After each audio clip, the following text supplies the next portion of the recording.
Bonjour à tous les bien-aimés, frères et sœurs en Jésus-Christ. Soyez bénis et fortifiés dans le Seigneur. Je viens ici partager une parole que le Seigneur m'a rappelée en ce qui concerne les temps de la fin, en ce qui concerne les derniers jours et en ce qui concerne aussi l'attitude que les chrétiens doivent avoir aujourd'hui et comment les chrétiens doivent se préparer aux événements et aux situations difficiles qui arrivent sur la terre. Avant ici de lire quelques passages des Écritures, j'aimerais d'abord partager ici ce que le Seigneur m'a montré, ce que le Seigneur m'a dit dans ce songe-là, en cette nuit même. Le Seigneur m'a parlé ici de ce qu'il m'avait déjà dit en 2020. Il m'a rappelé la prophétie qu'il m'avait donnée en 2020 où il m'avait dit que le monde est incertain, le monde deviendra de plus en plus incertain. Il m'avait dit que le monde en 2020 était incertain et que le monde sera de plus en plus incertain, c'est-à-dire la situation économique du monde va aller de mal en pire, c'est-à-dire la crise sanitaire dans le monde ainsi que les maladies, ça va aller de mal en pire, c'est-à-dire également que les problèmes d'insécurité, les problèmes de guerre et de bruit de guerre vont aussi aller de façon croissante, c'est-à-dire qu'il y aura beaucoup de souffrances et de douleurs sur la terre. Ça, c'est la première chose qu'il a eu à me dire. Ça, c'est un rappel des choses dont il m'avait déjà parlé en 2020. Et maintenant, il a ajouté quelque chose. Il m'a montré ici que les chrétiens doivent apprendre maintenant à beaucoup jeûner pour faire face à ces situations difficiles qui arrivent sur la terre. Il m'a fait comprendre que les chrétiens doivent apprendre à beaucoup prier pour faire face aux situations qui vont arriver sur la terre. Sinon, ils vont succomber face au mal. Sinon, ils vont succomber face aux forces du mal. Je vais expliquer ici la raison pour laquelle les chrétiens des temps de la fin doivent passer beaucoup de temps dans la prière et surtout dans le jeûne pour être capables de surmonter les épreuves des temps de la fin. Avant cela, j'aimerais que nous puissions prendre ici une portion des Saintes Écritures. Nous allons prendre ici Matthieu 24 à partir du verset 7. Matthieu 24 à partir du verset 7. Une nation s'élèvera contre une autre nation, un royaume contre un autre royaume, c'est-à-dire qu'il y aura des guerres. Il y aura en divers lieux des famines, des tremblements de terre. Tout cela ne sera que le commencement des douleurs. Alors, on vous livrera au tourment, c'est-à-dire que les chrétiens seront persécutés. Et on vous fera mourir, c'est-à-dire qu'on va tuer les chrétiens, on va même chercher à leur faire régner la foi. Vous serez haïs de toutes les nations à cause de mon nom. Il y aura une grande haine, une grande persécution des chrétiens à cause du nom de Jésus-Christ. Alors, plusieurs succomberont. Alors, ils se trahiront et ils se haïront les uns les autres.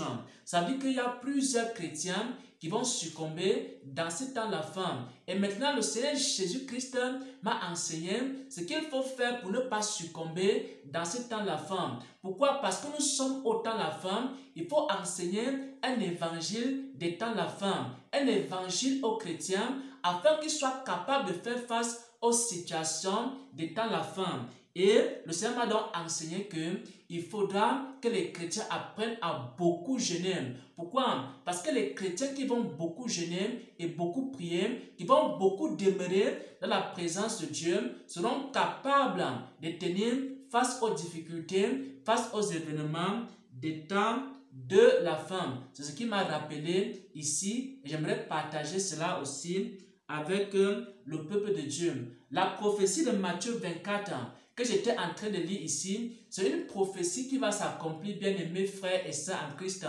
tout ce qui est écrit ici, la persécution des chrétiens, ça va s'accomplir. Et beaucoup de chrétiens et de chrétiennes voient ces choses dans leurs songes. Il y a beaucoup de chrétiens qui m'écrivent et qui partagent avec moi des songes au cours desquels, par exemple, il y a des soldats qui sont en train de les poursuivre. Ça veut dire que le Seigneur est en train de parler ici de Matthieu 24. Lorsque tu as un songe, dans ce songe-là, il y a des soldats qui sont en train de te poursuivre. Et toi, tu es en train de fuir en forêt. Alors, le Seigneur est en train de parler de Matthieu 24. Il est en train de t'enseigner que il y aura une persécution de l'église. Il faut que tu te prépares. Il y a d'autres qui ont des songes. Et dans ces songes-là, ils sont en train de fuir dans les forêts pour ne pas avoir la marque de la bête. Et le Seigneur est en train de te prévenir ici que les événements de Matthieu 24 vont s'accomplir. Il faut que tu te prépares. Il y a d'autres également qui sont en train de faire des songes, qu'on est en train de prendre des lois contre des églises. Alors, le Seigneur est en train de parler ici de Matthieu 24, te dit que cette prophétie-là va s'accomplir et il faut que tu te prépares. De nombreux chrétiens ont fait des songes, ont fait des visions également en ce qui concerne les événements de Matthieu 24. Et également, il y a un frère qui a partagé avec moi un songe où il avait raté l'enlèvement de l'église. Et maintenant, la grande tribulation avait commencé. Il était obligé d'aller se cacher dans la forêt. Il avait abandonné le luxe. Il avait abandonné les villas. Il est parti dans la campagne.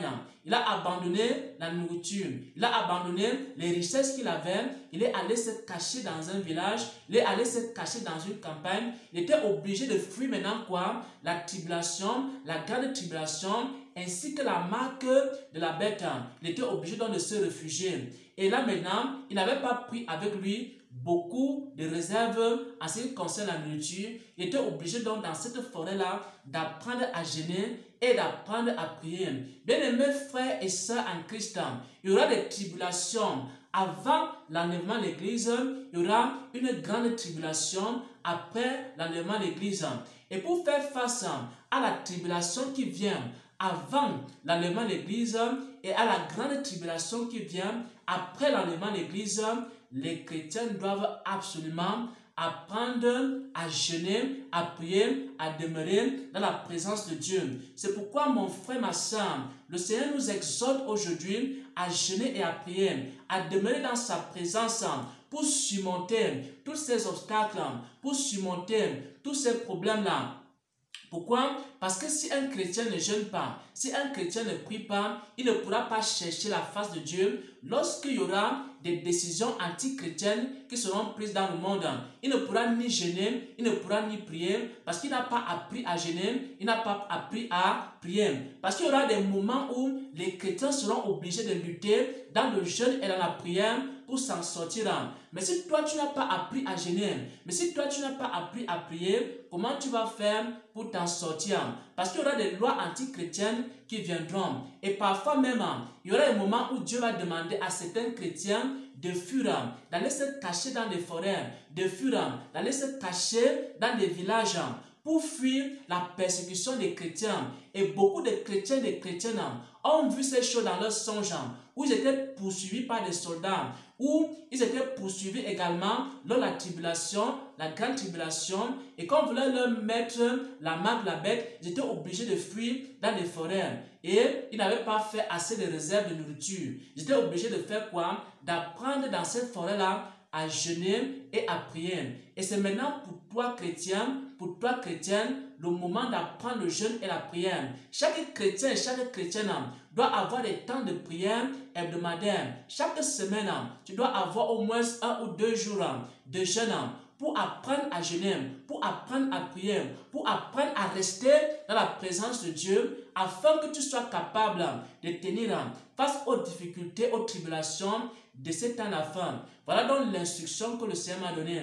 Il m'a dit qu'il y aura des temps difficiles, il y aura des temps encore plus difficiles, mais il faut que les chrétiens apprennent à faire quoi, frère? Qu'ils apprennent à jeûner et à prier. Si tu n'avais pas l'habitude de jeûner, mon frère, ma soeur, il faut que tu apprennes à jeûner. Si tu ne savais pas prier, il faut que tu apprennes à prier. Pourquoi? Parce que quand les temps difficiles vont arriver, tu auras besoin de jeûner, tu auras besoin de prier. Tu auras besoin de jeûner pour chercher la face de Dieu, pour que Dieu t'oriente quand les mauvaises décisions seront prises dans le monde. Tu auras besoin de jeûner et de prier pour que Dieu annule certaines lois antichrétiennes qui seront prises par le gouvernement. Tu auras besoin de jeûner et de prier lorsque on va chasser les chrétiens, on va commencer à les persécuter, on va commencer à les tuer, on va commencer à vouloir leur faire régner la foi. Ils seront obligés d'aller se cacher dans les forêts. Ils vont abandonner leur compte bancaire, ils vont abandonner leur matelas, ils vont abandonner tout le luxe qu'ils avaient dans la vie et ils seront obligés d'aller se cacher dans les lieux reculés. Et là, ils seront obligés de jeûner et de prier. Donc, c'est maintenant que tu dois apprendre à jeûner et à prier pour que tu sois capable de résister. Sinon, toi-même, tu vas aller te présenter devant les autorités et leur dire que non, je ne peux pas supporter, mettez-moi la marque de la bête. Pourquoi? Parce que tu n'as pas appris à jeûner et à prier. Si tu n'as pas appris à jeûner et à prier, toi-même, tu vas aller te présenter devant les autorités et leur dire que non, donnez-moi le faux vaccin, ou alors mettez à moi une puce, ou alors mettez sur moi un tatouage, ou alors mettez sur moi une marque. Parce que tu n'as pas appris à jeûner et à prier, tu ne pourras pas tenir face à ces événements. Toi-même, tu vas aller rencontrer les autorités maintenant pour qu'ils te mettent la marque, la bête. Parce que tu ne peux plus supporter. Mais si tu as appris à jeûner, si tu as appris à prier, si tu as appris à chercher la face de Dieu, lorsque ces choses vont arriver, alors tu pourras tenir, tu ne vas pas succomber. C'est pourquoi, ici dans Matthieu 24, il est écrit que beaucoup succomberont. Beaucoup succomberont. Mais si tu ne veux pas succomber, alors voici l'instruction du Seigneur. Apprends maintenant à jeûner. Apprends maintenant à prier. Apprends maintenant à jeûner et à prier. Alors tu ne succomberas pas au nom de notre Seigneur et Sauveur Jésus-Christ. Amen.